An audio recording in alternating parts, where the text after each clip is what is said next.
देखिए, ये भविष्यवाणी कोई नहीं कर सकता है। ये जब जनता चाहती है तब किसको हटा दे किसको बना दे, तो ये तो जनता फैसला लेती है। और फिर तानाशाह जो होते हैं ना, तो उनको जनता ने ऐसे हटा दिया है, कहीं पता नहीं चला। तो जनता का फैसला, तो इसमें भविष्यवाणी काम नहीं करेगी, जनता फैसला लेगी।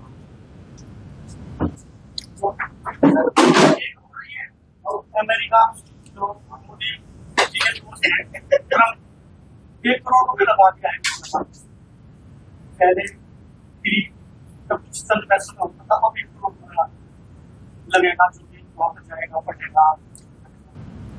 अब ये तो अब जाने रहे, हो रहा है कि भारत का, अब ये तो हमारे प्रधानमंत्री जी का के दोस्ती थी। अब दोस्ती समझ में नहीं आ रही, ये दोस्त लोग क्या कर रहे हैं।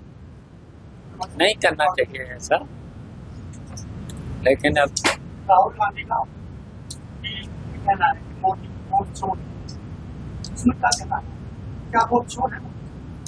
देखिए, जब विपक्ष के कोई बड़े नेता कहीं पर भी सवाल उठा दें, वोट की चोरी हो रही है,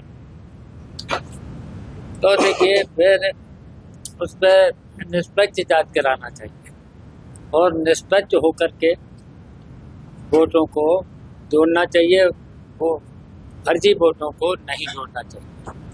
लेकिन इस सरकार में कुछ ही जातियों का वोट जानबूझ करके, जो कि समाजवादी पार्टी के साथ हैं, उनका वोट काट दिया जाता है और फाइनल लिस्ट भी बदली जा रही है।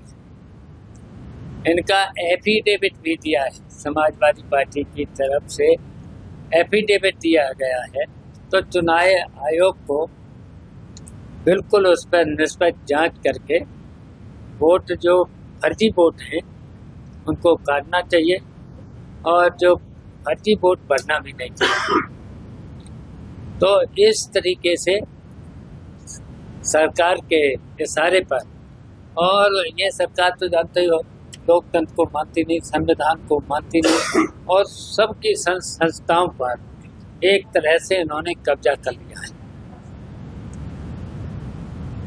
तो आयोग को फिर दबाव में नहीं काम करना चाहिए। तो चुनाव आयोग भी दबाव में काम कर रहा है,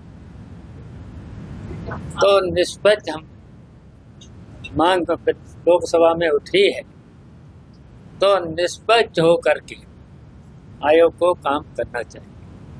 सर, आने वाले 2027 में जिस जैन चौधरी की पार्टी को आपने 0 से 10 बनाया, वही आपको छोड़ के चलिए, आने वाले समय में आप गठबंधन हो सकता है 2027 में?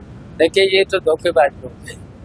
समाजवादी पार्टी ने राज्यसभा भेजा, समाजवादी पार्टी ने इनको अपने गठबंधन में शामिल किया और इनको सीटें दी, तब ये कहीं इतनी सीटें निकाल पाए।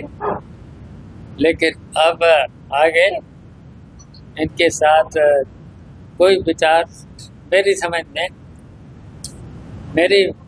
में समाजवादी पार्टी का विचार नहीं करे।